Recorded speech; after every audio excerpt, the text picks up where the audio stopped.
ವೇದಾಳಿಗೆ ಪುನರ್ಜನ್ಮವಾಯಿತು. 6th standard ಇಂದ ಅವಳು ಒಂದು ಸಂಗೀತದ ಪಯಣಕ್ಕೆ ಬಂದು ಸರಿ ಹೆಮ್ಮೆಯಿಂದ ಐಕ್ಯತೆ ಎಲ್ಲ ಕಾರಣ ಇದೆ. ನಮ್ಮ ನೈನಾ ಕೇವಲ 12 ವರ್ಷದ ಬಾಲಕಿ, ಬಡ ಕುಟುಂಬದಲ್ಲಿ ಬೆಳೆದಂತ ಒಬ್ಬ ಸುಂದರವಾದ ಗಾಯಕಿ ಇದ್ರೂ ಕೂಡ ಒಳ್ಳೆಯ ಪ್ರತಿಭೆ.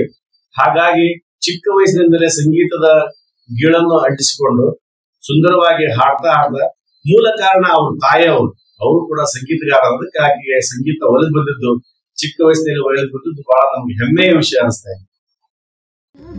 ಮೇಡಮ್, ನಿಮ್ಮ ಮಗಳ ಸಾಧನೆ ಬಗ್ಗೆ ನಿಮ್ಮ ಅಭಿಪ್ರಾಯ ಏನಂತಂದ್ರೆ ತಿಳಿಸ್ತಾ ಇದ್ದೇನೆ. ಮಗಳ ಬಗ್ಗೆ ಹೇಳ್ಕೋಬೇಕಂದ್ರೆ ತುಂಬಾ ಖುಷಿ ಆಗ್ತಾ ಇದೆ ಸರ್. ಅವಳು ಫಸ್ಟ್ 6th ಸ್ಟ್ಯಾಂಡರ್ಡ್ ಇಂದ ಅವಳು ಒಂದು ಸಂಗೀತದ ಪಯಣಕ್ಕೆ ಬಂದು ಸರಿ. ಅದಕ್ಕೂ ಮುಂಚೆ ಆಕ್ಚುಲಿ ನಾನು ಈ ಸಂಗೀತದಲ್ಲಿ ಬಹಳ ಕಷ್ಟಪಟ್ಟೆ. ಹಾಗಾಗಿ ಅವ್ರನ್ನ ಚೆನ್ನಾಗಿ ಓದಿಸ್ಬೇಕು ಅನ್ನೋ ಒಂದು ನಿಟ್ಟಿನಲ್ಲೇ ಇದ್ದೆ. ಅವಳಿಗೆ ಅಷ್ಟೊಂದು ಸಂಗೀತದ್ದು ನಾವು ಇದನ್ನ ಮಾಡಿರ್ಲಿಲ್ಲ. ಬಟ್ ನಾನ್ ಮಕ್ಳಿಗೆಲ್ಲ ಸಂಗೀತ ಕ್ಲಾಸ್ ಹೇಳ್ಕೊಡ್ತಿದ್ನಲ್ಲ, ಅವಾಗ ನನ್ ದೊಡ್ಡ ಮಗಳನ್ನ ಕುಂದಿಸ್ಕೊಂಡು ಹೇಳ್ಕೊಡ್ತಾ ಇದ್ದೆ. ಇವಳು ತುಂಬಾ ತುಂಟಿ, ಜಾಸ್ತಿ ಒಂದ್ ಕಡೆ ಕಾನ್ಸಂಟ್ರೇಷನ್ ಕುಂದಿರ್ತಿರ್ಲಿಲ್ಲ, ಅತ್ಲಾಗ ಅಡ್ಡಾಡ್ತಿದ್ಲ. ಬಟ್ ಅವ್ರ ಮೆಮೊರಿ ಪವರ್, ಗ್ರಾಸ್ಪಿಂಗ್ ಪವರ್ ಹೆಂಗಿತ್ತಂದ್ರೆ ಅಡ್ಡಾಡ್ಕೊಂಡನ ನಾನ್ ಮಕ್ಳಿಗೆ ಏನ್ ಹೇಳ್ಕೊಡ್ತಿದ್ದೆ ಅದನ್ನ ಅವ್ರು ಕ್ಲಾಸ್ ಮಾಡ್ತಿದ್ದೆ ಯಾವಾಗ್ಲೂ. ಹೀಗೆ ಇವಾಗ ಒಂದ್ಸಲ ಒಂದ್ ಕಾಂಪಿಟೇಷನ್ ಬಂದ್ ಸರ್. ಅವಾಗ ಅವ್ರಿಗೆ ಬೇಡ ಅಂತ ನೀನೇನ್ ಒಂದ್ಸಲ ಕಾನ್ಸಂಟ್ರೇಷನ್ ಕೊಟ್ಟು ಹಾಡ್ಲಿಲ್ಲ, ಬೇಡ ದೊಡ್ಡ ಮಗಳಿಗೆ ಸೇರಿಸ್ಬೇಕಂತ ನಾ ಇದ್ದೆ. ಬಟ್ ಅಲ್ಲೊಬ್ರು ವೀಣಾ ಮೇಡಮ್ ಅಂತ ಹೇಳಿ ಅವ್ರು ಬಿಡ್ಲಿಲ್ಲ. ಇಲ್ಲ, ಆ ಮಗಳಿಗೆ 50 ರೂಪಾಯಿ ಬೇಕಾದ್ರೆ ನಾನ್ ಕಟ್ತೀನಿ, ಅವಳ ಆಸೆ ನಿರಾಸೆ ಮಾಡ್ಬೇಡ, ಅವಳಿಗೆ ಕಳ್ಸು ಕಾಂಪಿಟೇಷನ್. ಬಟ್ ಅವಾಗ ಆಕಿ ಹಾಡೋದನ್ನ ಕೇಳಿದೆ ಸರ್.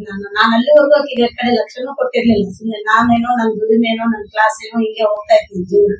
ಅವಾಗ ಅವಳು ಏನ್ ಕೇಳ್ತೀವಿ ಅದ್ ಹಾಡು ತುಂಬಾ ಚೆನ್ನಾಗಿ ಹೇಳಕತ್ತಿದ್ಲು. ಅದು ಯಾವಾಗ ಕಲ್ತ್ಕೊಂಡಿದ್ರು ತಾನೇ ಸಿನಿಮಾ ಹಾಡಾಯ್ತು, ಭಾವಗೀತೆ ಆಯ್ತು, ಯಾವ್ದೊಂದು ನೋಡಿದ್ರೆ ಬೇಗ ಕ್ಯಾಚ್ ಮಾಡ್ಕೊಳ್ಳೋರು.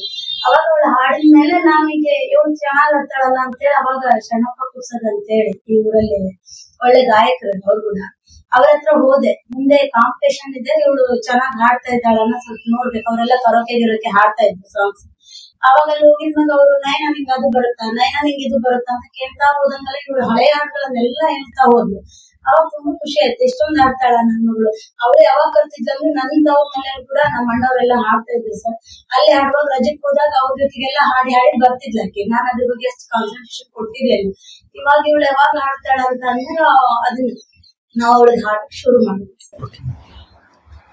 ನಿಮ್ಮ ಮಗಳಿಗೆ ಸಂಗೀತದ ಬಗ್ಗೆ ಆಸಕ್ತಿ ಬರಲಿಕ್ಕೆ ಕಾರಣಗಳೇನು? ಆಸಕ್ತಿ ಅಂದ್ರೆ ಸರ್, ಅದು ಆಸಕ್ತಿ ಅನ್ನೋಕಿನ ಹೆರಿಡಿಟಿ.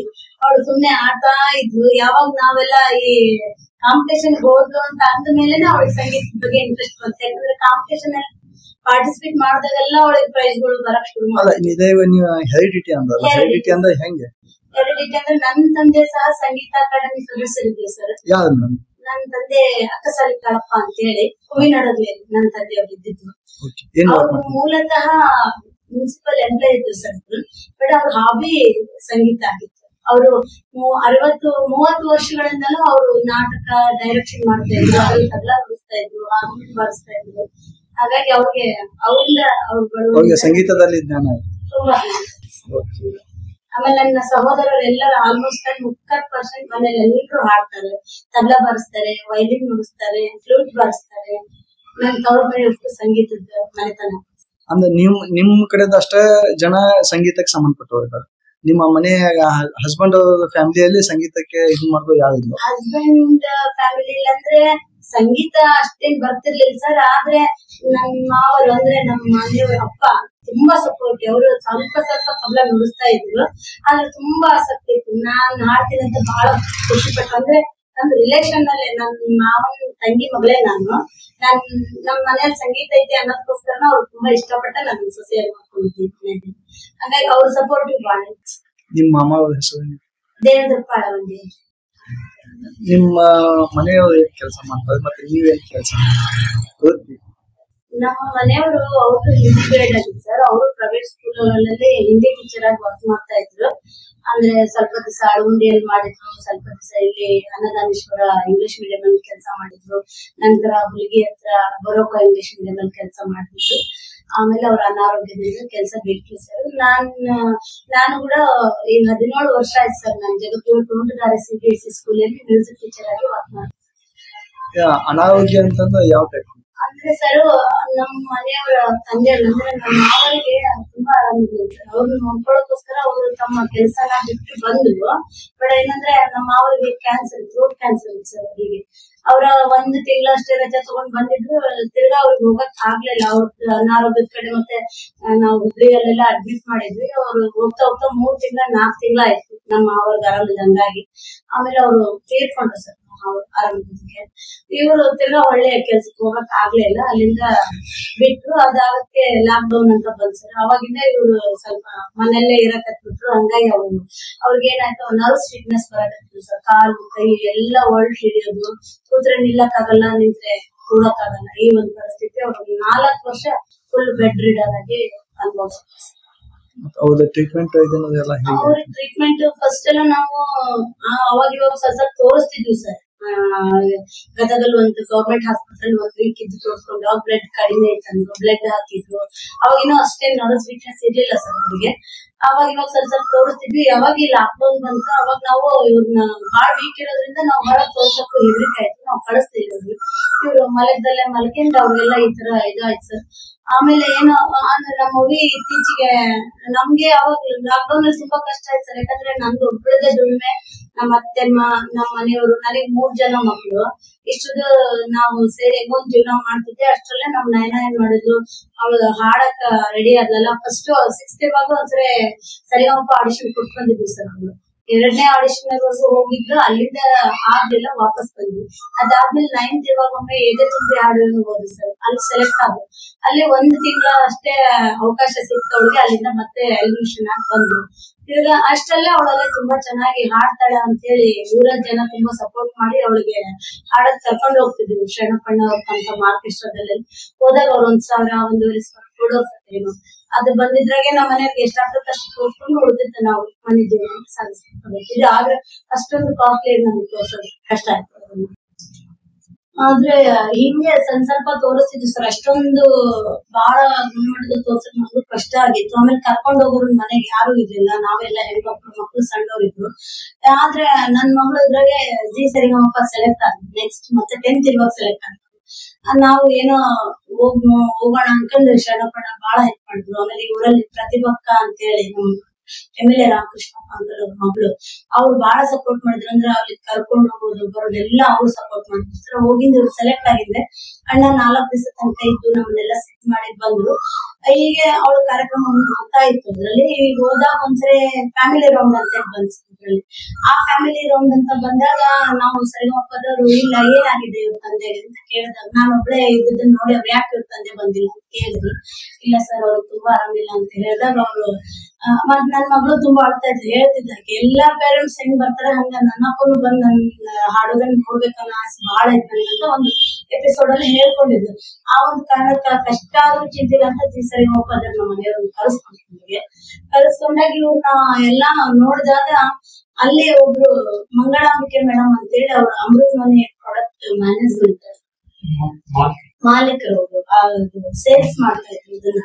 ಅವರು ನೋಡಿ ಬಂದು ಫಿನಾಲೆ ಇವಾಗ ಬಂದು ಹೇಳಿದ್ರು. ಅವ್ರು ಇಲ್ಲ ನಾವಿದೊಂದು ಮೆಡಿಸಿನ್ ಕೊಡ್ತೀವಿ, ಅವ್ರು ಎಲ್ಲಿವರೆಗೂ ತಗೊಳ್ತಾರ ಅವ್ರು ಹುಷಾರಾಗಲ್ಲಿ ಕೊಡ್ತೀವಿ ಮೆಡಿಸಿನ್ ಅಂತ ಹೇಳಿ ಅವ್ರಿಗೆ ಭರವಸೆ ಕೊಟ್ರು. ಆಮೇಲೆ ನಮ್ಮ ನಯನಾಗ ಸ್ಕಾಲರ್ಶಿಪ್ ಕೊಡ್ತೀವಿ ಅಂತ ಏನೋ ಒಂದ್ ಇವ್ರು ಹುಷಾರಾದ್ರೆ ಸಾಕು. ನಮ್ಗೆ ತುಂಬಾ ಖುಷಿ. ಯಾಕಂದ್ರೆ ನಾವು ಬಹಳ ಜನ ನೋಡ್ತಿದ್ವಿ. ಅವ್ರಿಗೆ ಒಳ್ಳೆ ಪ್ರತಿಭೆ ಇದೆ. ಅವ್ರ ತಂದೆ ಅವಳ ಆಸೆನ ಅವ್ರು ನೆರವೇರಿಸ್ಕೊಳ್ಳಿ ಅಂತ ಹೇಳಿ ಅವ್ರು ಏನ್ ಮಾಡಿದ್ರು, ಬಂದು ಇವ್ರಿಗೆ ಅಮೃತ ಔಷಧಿ ಕೊಡ್ತೀವಿ ಅಂತ ಹೇಳಿದ್ರು. ಆವಾಗ್ಲೇ 1 ಲಕ್ಷ ಚೆಕ್ ಕೊಟ್ರು ಸರ್. ಅವ್ರು ಇವಳು ವಿದ್ಯಾಭ್ಯಾಸ ಇರ್ಲಿ ಅಂತ ಹೇಳ್ಬಿಟ್ಟು. ಆಮೇಲೆ ಅಲ್ಲಿಂದ ಆ ಔಷಧಿ ಏನ್ ಕೊಡಕತ್ತಿದ್ರು ಸರ್, ಅವ್ರು ಕಂಟಿನ್ಯೂ 1 ವರ್ಷ ಆಯ್ತು ನಾವು ತಗೊಳಕತ್ತಿ. ನಿಯರ್ 1.5 year ಆಯ್ತು ಸರ್. ಬಟ್ ತಗೊಳ್ತಾ ಕ್ರಮೇಣ ಒಂದ್ 5-6 ತಿಂಗಳಾದ್ಮೇಲೆ ನಮ್ಮ ಮನೆಯವ್ರಿಗೆ ಚೇತರಿಕೆ ಆಗಕತ್ತದ. ನಮ್ಗೆ ತುಂಬಾ ಖುಷಿ. ಯಾಕಂದ್ರೆ ಫಸ್ಟ್ ನೆಲದ ಮೇಲೆ ಕಾಲ್ ಇಡ್ತಾ ಇರ್ಲಿಲ್ಲ. ನಮ್ಮ ಮನೆಯವ್ರ ಕಾಲಿಟ್ರೇನೋ ಒಂದ್ ದೊಡ್ಡಗಲ್ ಮೇಲೆ ಕಾಲಿಟ್ಟಂಗ ಆಗ್ತದೆ, ನನಗೆ ಆಗದೇ ಇಲ್ಲ. ಅಲ್ಲಿಂದ ನಮ್ಗೆ ಇವ್ರು ಚೇಂಜ್ ಆದ್ರು ಅನ್ನೋದು ಗೊತ್ತಾಗಿದೆ. ಯಾಕಂದ್ರೆ ಬರ್ತಾ ಅಡ್ಡಾಡ್ಲಕತ್ತಿದ್ವಿ. 1 ಹೆಜ್ಜೆ ಇಡುದು, 2 ಹೆಜ್ಜೆ ಇದ್ದು. ಅವಾಗೆಲ್ಲ ನಾವ್ ಇಲ್ಲೇ ಅವ್ರ ಟಾಯ್ಲೆಟ್ ಎಲ್ಲಾ ಮಾಡಿಸ್ಕೊಂಡು ಹೋಗಿ ಎತ್ತಾಕೊಂಡ್ ಬರ್ತಿದ್ವಿ. ಬರ್ತಾ ಅವ್ರು ಹೋಗ್ಲಕತ್ತಿದ್ವಿ ಹೊರಗಡೆ. ಅದನ್ನ ನೋಡಿ ತುಂಬಾ ಖುಷಿ ಆಯ್ತು ನಮ್ಗೆ. ಆ ಮೇಡಮ್ ಅವ್ರಿಗೆ ಹೇಳಿದ್ವಿ. ಆಮೇಲೆ ಅಲ್ಲಿ ಡಾಕ್ಟರ್ ಸಂದೀಪ್ ಅಂತ ಹೇಳಿ ಆಕ್ಚುಲಿ ಇವ್ರಿಗೆ ಅಲ್ಲಿವರೆಗೂ ಹೋಗಕ್ಕಾಗಲ್ಲ ಅಂದಿದ್ದಕ್ಕೆ ಅವ್ರು ಇಲ್ಲಿಂದಾನೇ ಇವ್ರೆಲ್ಲ ಸ್ಕ್ಯಾನ್ ಮಾಡಿಸ್ಕೊಂಡು ರಿಪೋರ್ಟ್ ಕೂಡ ಅಲ್ಲಿ ಕಳಿಸಿದ್ವಿ. ಅದ್ರ ಮೇಲೆ ಅವ್ರು ಹೇಳಿದ್ರು ಇವ್ರಿಗೆ ಇಲ್ಲಿ ಬರಕ್ಕಾಗಲ್ಲ ಅಂದ್ರೆ ಈ ತರ ಮಾಡಿ ಕೆಲವೊಂದು ಟ್ಯಾಬ್ಲೆಟ್ಸ್ ಬರ್ದಿರ್ಸಿದ್ರು. ಅದ್ರ ಜೊತೆಗೆ ಫಸ್ಟ್ ಆರ್ಥೋ ಪ್ಲಸ್ ಅಂತ ಕೊಡ್ತಿದ್ವಿ. ಒಂದ್ 6 ಮಂತ್ ಆದ್ಮೇಲೆ ಅಮೃತ ಪವರ್ ಪ್ಲಸ್ ಅಂತ ಹೇಳಿ ಆ ಮೆಡಿಸಿನ್ ಇವಾಗ್ಲೂ ಕಂಟಿನ್ಯೂ ಕೊಡ್ತಾ ಇದ್ರು ಸರ್ ಅವರು. ಅವಾಗಿಂದ ತುಂಬಾ ಹುಷಾರಾಗಿದ್ರು, ಬಹಳ ಖುಷಿ ಆಯ್ತು. ಈಗ ನಿಮ್ಮ ಮಗಳು ಎಲ್ಲ ಒಂದು ಸಾಧನೆಯ ಒಂದು ಹಂತಕ್ಕೆ ಬಂದಿರ, ಎಲ್ಲಾ ಸಾಧನೆಗಳನ್ನು ಮಾಡಿರ.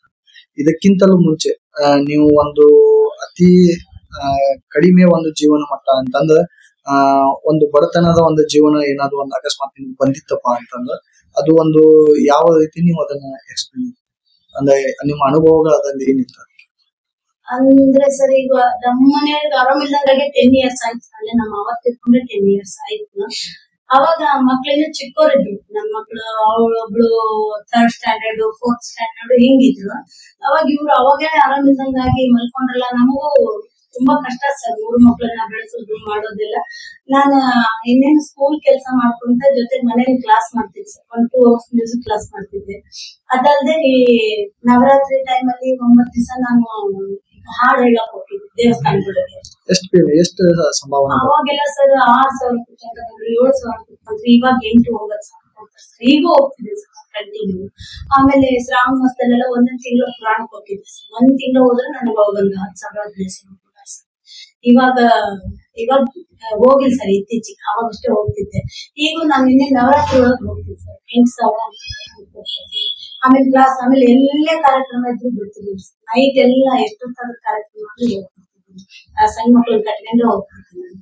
ಇಲ್ಲಿ ನಮ್ಮ ಅತ್ತೆ ಮರಿಯವ್ರು ಜಪಾನ ಮಾಡ್ತಿದ್ರು, ನಾನು ಮಕ್ಳು ಕಟ್ಕೊಂಡು ಕಾರ್ಯಕ್ರಮ ಸರ್. ನನಗೆ ಇತ್ತು, ನಾನು ಸಂಗೀತ ತುಂಬಾ ಕಷ್ಟಪಟ್ಟೆ. ಯಾಕಂದ್ರೆ ಸಂಗೀತ ಹೆಂಗಂದ್ರೆ ಆದ್ರೂ ಒಂದು A grade ಆರ್ಟಿಸ್ಟ್ ಆಗ್ತದೆ ಸರ್. ಇಲ್ಲಾಂದ್ರೆ ಸುಮ್ನೆ ಇಟ್ಟು ಕರ್ಕೊಂಡು ಹೋಗ್ತಾರ. ನಮ್ಗೊಂದ್ ಸನ್ಮಾನ ಗೌರವ ಸನ್ಮಾನಗಳು ಜಗ್ಗ ನಡೀತಾವ್ರಿ ಸಂಗೀತ. ಅದು ಹೊಟ್ಟೆ ಹೋಗ್ಬೇಕಲ್ಲ, ಜೀವನ ನಡಿಬೇಕಲ್ಲ. ಹಾಗಾಗಿ ಅವ್ರಿಗೊಂದು ಇನ್ನೊಂದು ನಮ್ಗೆ ಒಂದು ಲಕ್ ಅಂದ್ರೆ ಸರ್, ನಾನು CBSE ಸ್ಕೂಲ್ ಅಲ್ಲಿ ಕೆಲಸ ಮಾಡೋದ್ರಿಂದ ನನ್ನ ಮಕ್ಳಿಗೆಲ್ಲ ಉಚಿತ ಅಂತ ಹೇಳಿ ಇತ್ತು ವಿದ್ಯಾಭ್ಯಾಸಕ್ಕೋಸ್ಕರ. ಹಾಗೆ 10th ವರೆಗೂ ಅವ್ರದ್ದೇನು ನನ್ ಚಿಂತೆ ಇರ್ಲಿಲ್ಲ. ಅವ್ರು ಚೆನ್ನಾಗಿ ಓದ್ಲಿ ಅನ್ನೋದೇ ನನ್ನ ಆಸೆ ಇತ್ತು. ಬಟ್ ಅದು ಬೈ ಬರ್ತ್ ನಂಗೆ ನನ್ನ ಮಗಳಿಗೆ ವಂಶ ಪರಂಪರೆಯಿಂದ ಬಂದ್ಬಿಡ್ತು ಅದು ಸಂಗೀತ. ಅವಳು ತುಂಬಾ ಚೆನ್ನಾಗಿ ಹಾಡೋದ್ ನೋಡಿ ಅವಳಿಗೆ ಒಳ್ಳೊಳ್ಳೆ ಸಂಗೀತದಿಂದ ಮತ್ತೆ ನಾವು ಚೇಂಜ್ ಆದ್ವಿ ಸರ್ ಜೀವನದಲ್ಲಿ. ಅವಳು ಯಾವಾಗ ಸರಿ ಮೆಟ್ಲು ಹತ್ತಿ ಬಂದು ಅಲ್ಲಿಂದ ಚೇಂಜ್ ಆಯ್ತು. ಆದ್ರೆ ಅವಳು 2 ವರ್ಷ ನಾನು ಸೈನ್ಸ್ ಮಾಡ್ತೀನಿ ಅಂತ ಮಾಡಿದ್ಲು. ಈಗ ಹೆಂಗಾಯ್ತು ಅಂದ್ರೆ ಅವಳು ಅದನ್ನ ಇದನ್ನ 2 ಮ್ಯಾನೇಜ್ ಮಾಡೋದು ಕಷ್ಟ ಆಗುತ್ತೆ. ಮಾಡ್ತಾಳೆ ಮ್ಯಾನೇಜ್, ಆದ್ರೆ ಮುಂದುವರಿಬೇಕಂತ ಯಾವ್ದಾದ್ರು ಒಂದ್ರಲ್ಲಿ ಮುಂದುವರಿ. ನಾವು ಎಜುಕೇಶನ್ ಮುಂದುವರ್ಕೊಂಡ್ ಹೋದ್ರೆ ಸಂಗೀತ ಜಸ್ಟ್ ಹಾಬಿಯಾಗಿ ಉಳಿದ್ಬಿಡುತ್ತೆ. ಅದ್ರಲ್ಲಿ ಏನು ಸಾಧನೆ ಮಾಡಕ್ ಆಗಲ್ಲ. ಸೊ ಅವಳಿಗೆ ಇವಾಗ ಏನಂದ್ರೆ ನಾನು ಸಂಗೀತದಲ್ಲಿ ಏನಾದ್ರು ಮಾಡ್ತೀನಿ, ಅದ್ರಲ್ಲೇ ಒಂದು PhD ಮಾಡ್ಬೇಕು ಅನ್ನೋ ಒಂದು ಆಸೆ ಇದೆ. ಅದಕ್ಕೆ ಸಂಗೀತದ ವಿದ್ಯಾಭ್ಯಾಸದಲ್ಲೇ ನಾವು ಮುಂದುವರ್ಸ್ತೀವಿ. ತುಂಬಾ ಟಫ್ ಇರ್ತಕ್ಕಂಥ ಸಾಂಗ್ ಗಳನ್ನ ನಾವು ಕ್ಯಾಚ್ ಮಾಡಿದ್ವಿ ಸರ್. ಅವರಿಗೆ ರಾತ್ರಿ 12 ಆಗ್ಲಿ 1 ಆಗ್ಲಿ ಇವತ್ತು ಈ ಸ್ವರ ಕಲಿಬೇಕು, ಈ ರಾಗ ಕಲಿಬೇಕು ಅಂದ್ರೆ ನಾನು ಅದನ್ನ ಬಿಡ್ತಾ ಇರ್ಲಿಲ್ಲ. ಅದನ್ನೆಲ್ಲ ಬರೆದು ನೋಟೇಶನ್ ಹಾಕ್ಬಿಟ್ಟು ಅದ್ರ ಪ್ರಕಾರ ಅವಳಿಗೆ ಪ್ರಾಕ್ಟೀಸ್ ಮಾಡಿಸ್ತೀವಿ. ಈ ಸರಳ ಆಗಿರ್ತಕ್ಕಂಥ ಹಾಡುಗಳನ್ನ ಅವಳೇ ಕ್ಯಾಚ್ ಮಾಡ್ಕೊಂಡ್ಬಿಡ್ತೀವಿ ಸರ್. ಅವಳಿಗೆ ಆ ಕೋರ್ಸ್ ಚೆನ್ನಾಗೈತು. ಅದೊಂಥರ ಗಾಡ್ ಗಿಫ್ಟ್ ಅಂತ ಹೇಳ್ಬೋದು ನೀವು. ಆದ್ರೆ ಕ್ಲಾಸಿಕಲ್ ಬಂದಾಗ ಮಾತ್ರ ಸ್ವಲ್ಪ ಇಷ್ಟಗಳು ಅದೆಲ್ಲ ಬರ್ಕೊಳ್ಳೋದು ಕಷ್ಟ ಆಗ್ತಿದ್ದ. ಅದನ್ನ ನಾನು ಅವಳಿಗೆ ಎಲ್ಲ ಹೇಳ್ಕೊಡ್ತಿದ್ದೆ.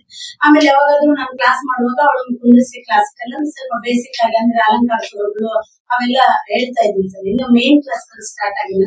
ಬಟ್ ಏನಂದ್ರೆ ಈ ಒಂದು ಸರಿಗಮಕ ವೇದಿಕೆಯಿಂದ ನಮ್ಗೆ ಫುಲ್ ಒಂಥರ ಲೈಫೇ ಟಫ್ ಅಂತ ಹೇಳೋದು ಬಹಳ ಖುಷಿ ಆಗ್ತದೆ. ಯಾಕಂದ್ರೆ ಫಸ್ಟ್ ನಾವು ಜೀವನ ಬಹಳ ಕಷ್ಟ ಇತ್ತು. ನಾವೊಂದು ಮನೆ ಅಂತೆಲ್ಲ ತಗಡಾಕೊಂಡು ಜೀವನ ಮಾಡ್ತಿದ್ವಿ ಅಂದ್ರೆ ಜೀವನ ಕಷ್ಟ ಇತ್ತು. ಅವಳು ಯಾವಾಗೆಲ್ಲ ಹೋಗ್ಬಂದು ತುಂಬಾ ಈಗ ಅವಾರ್ಡ್ಗಳು ಸರಿಗಮಕದಲ್ಲಿ ಇರುವಾಗಲೇ ಇದೊಂದು ಹ್ಯೂಮನ್ ರೈಟ್ಸ್ ಅಂತ ಹೇಳಿ ದೆಹಲಿಯಿಂದ ಒಂದು ಅವಾರ್ಡ್ ಬಂತು ಸರ್ ಅವಳಿಗೆ. ಅದು ಅವಳೇನೋ ಅಲ್ಲಿ ಪಾರ್ಟಿಸಿಪೇಟ್ ಮಾಡ್ತಾ ಇರುವಾಗ್ಲೇ ಇದೊಂದು ಅವಾರ್ಡ್ ಬಂತು. ಅದಾದ ತಕ್ಷಣ ನಂತರ ಇದೊಂದು ಗದಗ್ನಲ್ಲಿ ಮಕ್ಕಳ ಸಾಹಿತ್ಯ ಸಮ್ಮೇಳನ ಅಂತ ಹೇಳಿ ಜಿಲ್ಲಾ ಕನ್ನಡ ಸಾಹಿತ್ಯ ಪರಿಷತ್ ಇವರು ಮಕ್ಕಳ ಸಾಹಿತ್ಯ ಸಮ್ಮೇಳನ ಮಾಡ್ತಾರೆ. ಅದಕ್ಕೆ ನನ್ನ ಅಧ್ಯಕ್ಷೆಯನ್ನಾಗಿ ಮಾಡಿ ಅವರು ಬಹಳ ಕಾರ್ಯಕ್ರಮ ಚೆನ್ನಾಗಿ ನಡೆಸ್ತಾರೆ ಸರ್. ಅವಳಿಗೊಂದು ಅವಾರ್ಡ್ ಮಾಡಿದ್ರು ಅಲ್ಲಿ. ಅದಾದ ತಕ್ಷಣ ಇದು ಮುಗಿದ್ಮೇಲೆ ನಾವು ದೆಹಲಿಗೆ ಹೋದ್ವಿ ಸರ್. ಅಲ್ಲಿ ನವೆಂಬರ್ ಒಳಗ ಮಕ್ಕಳ ದಿನಾಚರಣೆ ಪ್ರಯುಕ್ತವಾಗಿ ಅಲ್ಲಿ ಅವಳಿಗೊಂದು ಚಿನ್ನರ ಕಲಾರತ್ನ ಅಂತ ಹೇಳಿ ಅವಾರ್ಡ್ ಸಿಗ್ತದೆ ದೆಹಲಿ ಒಳಗೆ. ಆ ಒಂದು ಕಾರ್ಯಕ್ರಮಕ್ಕೆ ಹೋದ್ವಿ. ಅದು ಬಂದ್ಮೇಲೆ ಮತ್ತಿದು ಒಂದು ಚೆನ್ನಮ್ಮ ಹೊಯ್ಸಳ ಮತ್ತು ಚೆನ್ನಮ್ಮ ಪ್ರಶಸ್ತಿ ಅಂತ ಹೇಳಿ, ಕೆಳದಿ ಚೆನ್ನಮ್ಮ ಹೊಯ್ಸಳ ಪ್ರಶಸ್ತಿ ಅಂದ್ರೆ ಜಿಲ್ಲಾಕ್ಕೊಬ್ರನ್ನ ಆಯ್ಕೆ ಮಾಡ್ತಾರೆ ಸರ್ ಒಂದೊಂದು ರಂಗದಲ್ಲಿ. ಯಾವ್ಯಾವ ಹಂಗಾಗಿ ಸಂಗೀತ ರಂಗದಲ್ಲಿ ಅವಳಿಗೆ ಆ ಪ್ರಶಸ್ತಿಗೆ ಅವಳು ಅರ್ಹಳ. ಅದಾದ ನಂತರ ಇದೊಂದು ಆನ್ಲೈನ್ ಅಲ್ಲಿ ಮಾಡಿದ್ವಿ ಸುವರ್ಣ ಮಹೋತ್ಸವ ಪುರಸ್ಕಾರ ಅಂತ ಹೇಳಿ, ಅದು ಒಂದ್ರಲ್ಲಿ ಅವಳೇ ಚೆನ್ನಾಗಿ ಪಾರ್ಟಿಸಿಪೇಟ್ ಮಾಡೋದು. ಇದೆಲ್ಲ ಮಾಡೋದ್ರ ಜೊತೆಗೆ ನನಗೆ ಒಂದು ಉತ್ತಮ ತಾಯಿ ಅಂತ ಹೇಳಿ ನನಗೆ ಗುರುತಿಸಿ ನನಗೆ ಕೂಡ ಒಂದು ಸನ್ಮಾನ ಮಾಡಿ ಅದೊಂದು ಅವಾರ್ಡ್ ತ್ಯಾಗಮಯಿ ತಾಯಿ ಅಂತ ಹೇಳಿ. ಆಮೇಲೆ ಹಲವಾರು ಸ್ಕೂಲ್ಗಳಿಗೆ ಹೋಗಿ ಸರ್ ಅಲ್ಲಿಂದ ಬಂದ ಅಂದ್ರೆ ಇವಳು ಸಣ್ಣ ಮಗು, ಇವಳು ಪ್ರೇರಣೆ ಇರ್ಲಿ ಮಕ್ಕಳಿಗೆ ಅಂತ ಹೇಳಿ ಎಷ್ಟೋ ಸ್ಕೂಲ್ ಗ್ಯಾದರಿಂಗ್ಗಳಿಗೆಲ್ಲ ಅವಳಿಗೆ ಇನ್ವೈಟ್ ಮಾಡ್ತೀನಿ. ನಮಸ್ಕಾರ. ಮಗಳ ಬಗ್ಗೆ ಹೇಳ್ಬೇಕಂತಂದ್ರೆ ನಾವು ಸಲಹೆಯಿಂದ ಇಲ್ಲೇ ಬಾವಿ ಕಪ್ಪೆ ತರ ಇದ್ವಿ, ಇಲ್ಲೇ ನಿಮ್ ಪ್ರಪಂಚ ಇದೆ ಅಂತ. ಅವಾಗ ನನ್ನ ಮಗಳು ಈಗ ಒಂದು ಹಾಡು ಮುಖಾಂತರ ಜಿ ಕನ್ನಡ ಸರಿಗೆ ಹೋಗಲ್ಲ. ಅವಾಗ ನಾವು ಬಹಳ ಖುಷಿ ಪಡ್ತೀವಿ. ಆ ಹಾಡಿನ ಹಾಡ್ತಾ ಹಾಡ್ತಾ ಸಂದರ್ಭದಲ್ಲಿ ಏನಾಯ್ತು ಅಂದ್ರೆ ಫ್ಯಾಮಿಲಿ ಅಂತ ಬಂದಾಗ ಅವಳಿಗೆ ಅವ್ರೆಲ್ಲ ತಂದೆ ತಾಯಿ ಎಲ್ಲ ನನಗೂ ನಮ್ಮ ಅಪ್ಪ ಬಂದಷ್ಟು ಖುಷಿ ಆಗುತ್ತೆ. ನಾವು ಬಹಳ ಕಣ್ಣೀರಿಟ್ಬಿಟ್ರು. ಅವಾಗ ಅದ್ರ ಬಗ್ಗೆ ಅವರೆಲ್ಲ ವಿಚಾರ ಮಾಡ್ತಾರೆ, ಏನಾಗಿದೆ ತಂದೆಗೆ ಇಂಥ ಒಂದು ವಿಷಯವನ್ನೆಲ್ಲ ವಿಸ್ತಾರವಾಗಿ ಅವ್ರಿಗೆಲ್ಲ ಹೇಳಿದಾಗ ಅವ್ರು ಏನ್ ಮಾಡಪ್ಪ ಅಂತ ಅವಾಗ ಅದನ್ನೆಲ್ಲ ಗುರುತಿಸಿಕೊಂಡು ಆ ಒಂದು ಶ್ರಮನ್ನು ಒಂದು ಇದು ಸ್ವಂತ ಒಂದು ಅಮೃತವ್ರಿ ಮೇಡಮ್ ಗುಲಾಮಿಕೆ ಅವ್ರು ಕೂಡ ಏನಂತೆ ಅವ್ರಿಂದ ಒಂದು ಇದು ಮಾಡಿ ನಮ್ಗೆ ಉಚಿತವಾಗಿ ನಾವು ಆರಾಮಾಗಿ ಡಾಕ್ಟರ್ ನೇಮಕ ಮಾಡ್ತೀವಿ. ಅವರೇ ಡಾಕ್ಟರ್ ಸಂದೀಪ್ ಡಾಕ್ಟರ್ ಅಂತ ಹೇಳಿ, ಅವರು ತುಂಬಾ ಒಳ್ಳೆ ಡಾಕ್ಟರ್. ಹೀಗಾಗಿ ಮತ್ತು ಮಂಗಳಾಂಬಿಕೆ ಮೇಡಮ್ ಅವರು ಕೂಡ ಅವ್ರು ಎಲ್ಲಿವರೆಗೂ ಹೇಳ್ತಾರೆ ಅಲ್ಲಿವರೆಗೂ ಉಚಿತವಾಗಿ ನಾವು ಔಷಧಿಯನ್ನು ನಾವು ಕೊಳ್ಳಿಕ್ಕೆ ನಾವು ಸಿದ್ಧವಾಗಿದ್ದೀವಿ. ಹೀಗಾಗಿ ಆದ್ಮೇಲೆ ನಮ್ಗೆ ಯಾರು ಏನಂತ ಗೊತ್ತ ನಾವು ಎಷ್ಟೋ ಜನರ ಮುಂದೆ ಅವ್ರಿಗೆ ಆರಾಮಿಲ್ಲಂಗಾಗಿ ಸಿದ್ಧದಾಗ ಬಿಡೋರು ಅದ. ಯಾಕಂದ್ರೆ ಆ ಸಂದರ್ಭದಲ್ಲಿ ಮಾನವರು ಕರೋನಾ ಬಂದ್ಬಿಟ್ಟು ಹಿಂಗಾಗಿ ಅವ್ರು ಹೋಗಿದ್ದಾರೆ ಬಿಡು ಹಂಗ ತಿಳ್ಕೊಂಡು ಯಾವಾಗ ನಾವು ಆ ವೇದಿಕೆ ಹೋಗಿ ಬಂದ್ಬಿಟ್ಟು ಇನ್ನು ಅದಂತ ಬಹಳ ಖುಷಿ ಪಡ್ತೀವಿ. ಅವ್ರು ನಮ್ ದೋಸ್ತರು ಅಂತ ಹೆಮ್ಮೆಯಿಂದ ಐಕ್ಯತೆ ಎಲ್ಲ ಕಾರಣ ಇದೆ. ನಾವು ಬಂಡ್ಯಾರಪ್ಪದಲ್ಲಿ ವಿದ್ಯುಚ್ಛಕ್ತಿಯಾಗಿ ಕೆಲಸ ಮಾಡ್ತಾ ಇದ್ದೆ. ಕೆಲಸ ಮಾಡ್ತಿರುವಾಗ ಏನಂತ ಅನ್ನಿಸ್ತಾರೆ ಒಂದು 6 months ಬ್ಯಾಕ್ ಅಲ್ಲಿ ನಮ್ಮ ಅಣ್ಣ ಅವ್ರು ತೀರ್ಕೊಂಡ್ಬಿಟ್ರು. ಅವ್ರು ತೀರ್ಕೊಂಡು ಅದಾದಂತೆ ಸ್ವಲ್ಪ ಇನ್ನೊಂದು 6 ತಿಂಗಳಿಗೆ ನಮ್ಮ ತಂದೆಯವ್ರಿಗೆ ಏನಾಗ್ಬಿಡುತ್ತೆ ಥ್ರೋಟ್ ಕ್ಯಾನ್ಸರ್ ಅಂತ ಗೊತ್ತಾಗ್ಬಿಡ್ತು. ಅದು ಅವ್ರು ಹೇಳಿದ್ದಿಲ್ಲ, ಅವ್ರು ನೋಡ್ಕೊಳ್ಳೋರು ಯಾರಿದ್ದಿಲ್ಲ ಮನೆಯಲ್ಲಿ, ನಾನು ಅವ್ರನ್ನೇ ಹಿಂಗಾಗಿ ಏನಾಗ್ಬಿಡ್ತು ಸ್ಕೂಲ್ ಹೋಗ್ಬಿಡಬೇಕು. 1 ತಿಂಗಳಲ್ಲಿ ಏನ್ ಹೊಳೆ ಕೇಳ್ಕೊಂಡು ಬಂದೆ. ಆ ಪ್ರೈವೇಟ್ ಸ್ಕೂಲ್ ಅಲ್ಲಿ ನಾನು ಹೈಯರ್ ಕ್ಲಾಸ್ ತಗೋತಾ ಇದ್ದೆ, 10th ಸ್ಟ್ಯಾಂಡರ್ಡ್ ಕ್ಲಾಸ್ ತಗೋತಾ ಇದ್ದೆ. ಆ ಮಕ್ಕಳ ಭವಿಷ್ಯ ಹಾಳಾಗುತ್ತೆ ಅಂತ ಅವ್ರೇನ್ ಮಾಡ್ಬೇಕು ಟೀಚರ್ ಇಂತ ಪಡಕ್ ಆಗೋದು ಏನ್ ಮಾಡೋದು ಸ್ಕೂಲ್ ಬೇಕು ತಂದೆ ಹುಡುಗಿ ಕ್ಯಾನ್ಸರ್ ಆಸ್ಪತ್ರೆಗೆ ಕರ್ಕೊಂಡು ಹೋಗಿ ಅಲ್ಲೊಂದ್ 2 ತಿಂಗಳು 3 ತಿಂಗಳಿದ್ದೆ. ಅಲ್ಲಿ ಡಾಕ್ಟರ್ ಇಲ್ಲಿ ಕರ್ಕೊಂಡು ಹೋಗ್ಬಿಟ್ರಿ ಸಾಕು. ಯಾಕಂದ್ರೆ ಅವ್ರ ತಂದೆ ಮೇಲೆ 80-90 ವರ್ಷ ಆಯ್ತು. ಅವ್ರಿಗೆ ಆಗೋದ ಕರ್ಕೊಂಡು ಹೋಗ್ಬಿಟ್ಟ. ಕರ್ಕೊಂಡ್ 2 months ಅಷ್ಟು ಇದ್ರು ಅವರು ತಿಳ್ಕೊಂಡ್ಬಿಟ್ರು. ಅವಾಗ ಏನಾಗ್ಬಿಡ್ತಂದ್ರೆ ತಂದೆಯವರು ಕರ್ಕೊಂಡ್ಬಿಟ್ಟೆ ಇದ್ದಂತ ನೌಕರಿ ಕೆಲಸನೂ ಹೋಗ್ಬಿಡ್ತು. ಎಷ್ಟು ಅಷ್ಟು ಆಸೆ ಐತಿ ಅದು ಹೋಗ್ಬಿಡ್ತಂತ ಮಾನಸಿಕ ಹಿಂಸೆ. ಮಾನಸಿಕ ಹಿಂಸೆ ಸ್ವಲ್ಪ ನಾನು ಮದ್ಯಪಾನ ಮಾಡೋದನ್ನ ಶುರು ಮಾಡ್ಬೋದು. ಮಾಡ್ಕೊಂಡಾಗ ಅದು ಏನಾಗ್ಬಿಡ್ತಂದ್ರೆ ಈ ತರ ಕೈಗಳನ್ನೋದು ವೀಕ್ನೆಸ್ ಅಥವಾ ಅದಷ್ಟನ್ನು ಸ್ವಲ್ಪ ಈಗ ಮನೆಯಲ್ಲೇ ಹಾಸ್ಪಿಟಲ್ ಭಯಂಕರ ತ್ರಾಸ ಆಗುತ್ತೆ. ಅವಾಗ ಅಲ್ಲಿ ಹೋಗಿ ಮೇಲೆ ಮತ್ತೆಲ್ಲ ಬದಲಾವಣೆ ಆಗುತ್ತೆ. ಮತ್ತೆ ಅವೆಲ್ಲ ಟ್ರೀಟ್ಮೆಂಟ್ ಸ್ಟಾರ್ಟ್ ಆಯ್ತು. ಯಾಕಂದ್ರೆ ನಮ್ಮ ಮನೆಯಲ್ಲಿ ನಾವು 5 ಜನ ಇರೋರು, 5 ಜನ ದುಡಿಯೋರು ಒಬ್ಳೆ.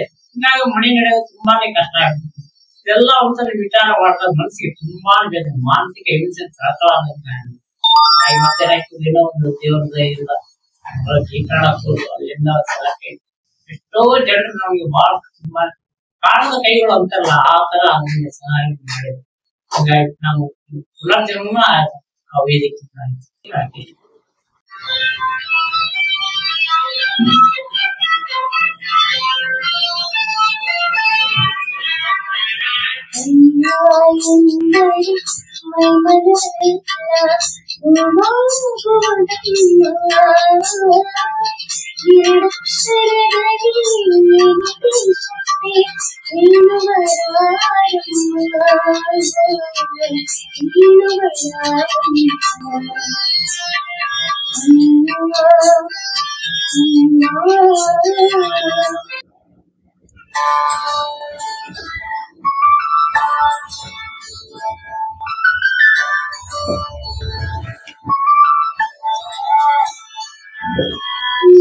ನೋಡಿದ ಮೊದಲದಿ ಬಾಳು ತಿಳಿಸಿದ ಸೆಳೆದ ಬೆರೆತು ನಿಂದು ಸಂಚರಿಸಿದ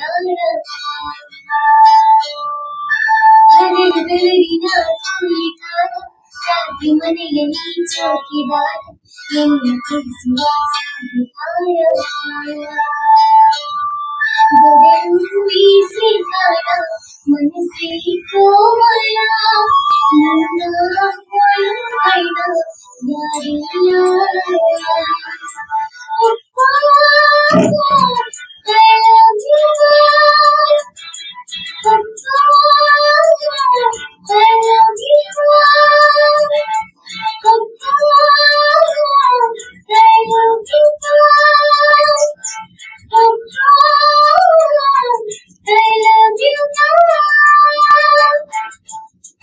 ಮೊದ್ಲಿಗೆ ನಾನು ಬರೀ ಅಂದ್ರೆ ಸರ್ ಮನೇಲಿ ಅಷ್ಟೇ ಹಾಡ್ತಿದ್ದೆ. ಸೊ ಅಂದ್ರೆ ಹೊರಗಿನ ಜನಕ್ಕೆ ನಾನ್ ಯಾರು ಹಿಂಗ್ ಹಾಡ್ತೀನಿ ಏನ್ ಯಾರಿಗೂ ಏನು ಗೊತ್ತಿರ್ಲಿಲ್ಲ. ಸೊ ನಾ ಈ ಒಂದು ಈ ಸ್ಥಾನಕ್ಕೆ ಬಂದಿದ್ದೀನಿ ಅಂತ ಜನರಿಗೆ ಗೊತ್ತಾಗಕ್ಕೆ ಕಾರಣ ಏನಂತಂದ್ರೆ ನಾನ್ ಹೆಂಗ್ ಹೊರಗೆ ಬಂದೆ ಅಂತಂದ್ರೆ ಮೂಲ ಈ ಮುಂಡರ್ಗಿಯಲ್ಲಿ ಪ್ರತಿಭಾಂಟಿ ಅವರು ಅಂತ ಇದಾರೆ, ಅವರು ಸ್ವರೂಪ್ ಕರೀತಿದ್ರು. ಅಲ್ಲಿ ಆ ಒಂದು ಸ್ಟುಡಿಯೋನ ನಮ್ಮ ಶ್ರೀರಪ್ಪ ಬಂದು ನಡೆಸ್ಕೊಂಡು ಹೋಗ್ತಿದ್ರು. ನನ್ಗೆ ₹1 ಫೀಸ್ ತಗೊಳಾಗ ನನ್ಗೆ ಹಾಡ್ ಕಲಿಸಿ ಇಲ್ಲಿವರೆಗೂ ಏನ್ ನಿಂತಿದೀನಿ ಅಂತಂದ್ರೆ ಅದಕ್ಕೆಲ್ಲ ಕಾರಣ ಮುಂಡರ್ಗಿ ಜನತೆ, ಕರೋಕೆ ಸ್ಟುಡಿಯೋ ಮತ್ತೆ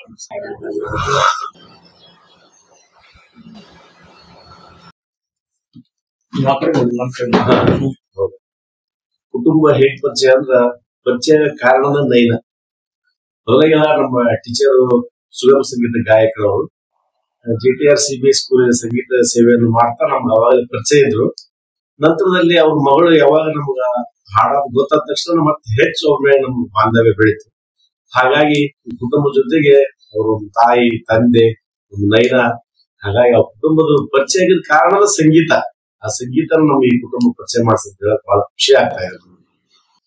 ಏನಪ್ಪಾ ಅಂದ್ರ ನೈನಾ ಅವರು ಅವ್ರ ತಾಯಿ ಅವ್ರು ಕೂಡ ಎಲ್ಲಿಯೂ ಹೊರಗೆ ಹೋದಾರಲ್ಲ, ಶಾಲೆ ಆತು ತಾವಾತು ಮನಿ ಆತು ಅಂತ ಇಟ್ಕೊಂಡವ್ರು, ಮಕ್ಕಳಿಗೆ ಸಂಗೀತ ಪಾಠ ಕಲ್ಸಕ್ಕೆ ಇಲ್ಲೇ ಇದ್ದವರು.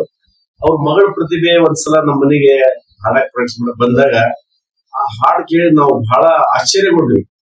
ಇಷ್ಟು ವಯಸ್ಸಿಗೆ ಹಿಂಗ್ ಹಾಡ್ತಾಳ, ಮುಂದೆ ಹೆಂಗ್ ಹಾಡ್ಬೋದಕ್ಕೆ ಅಂತ ನಮ್ಮಷ್ಟು ನಮಗ ಬಹಳ ಖುಷಿಯಾಗಿ ಅವತ್ತ ಹೇಳಿದ್ರು ಟೀಚರ್, ನೋಡ್ರಿ ಟೀಚರ್ ನಿಮ್ ಮಗಳು ಬಹಳ ಸೂಪರ್ ಹಾಡ್ತಾಳ, ಮುಂದ ಬಹಳ ಅದ್ಭುತವಾದ ಕಲೆ ಆಗತ್ತೆ, ಪ್ರತಿಭೆ ಆಗತ್ತೆ, ಹಾಗಾಗಿ ಮುಂದ್ ತಗೊಂಡವ ಅಂತ ಹೇಳಿದ್ರು. ಅವರು ಆಯ್ತು ಮಾಡೋಣ ಹಂಗ ಮಾಡೋಣ ಅಂತ ಹೇಳಿದ. ಹಂಗ ಪ್ರತಿಯೊಂದು ದಿನಕ್ಕೆ ಬೆಳಿತಾ ನಮ್ಮ ಸ್ವರೂಪ್ ಕರೋಕೆ ಸ್ಟಾರ್ಟ್ ಆದಾಗ ಅವ್ರಿಗೆ ಅನುಕೂಲ ಈಕಿ ಹಾಡಕ್ ಪ್ರಾರಂಭ ಮಾಡೋದಕ್ಕ ಕರೋಕೆ ಸ್ಟಾರ್ಟ್ ಆಗುತ್ತೆ. ಎರಡು ಒಂದೇ ಸಮ ಅಂದ್ಕೊಳ್ಳೆ ಒಂದು ಒಳ್ಳೆ ವೇದಿಕೆ ಸಿಕ್ ಕಲಿಯೊಳಗ ಸಂಗೀತದ ಹಾಡನ್ನು ಕಲಿಯಲಿಕ್ಕೆ ಒಳ್ಳೆ ಒಂದು ಅನುಕೂಲ ಆಗ್ತದೆ.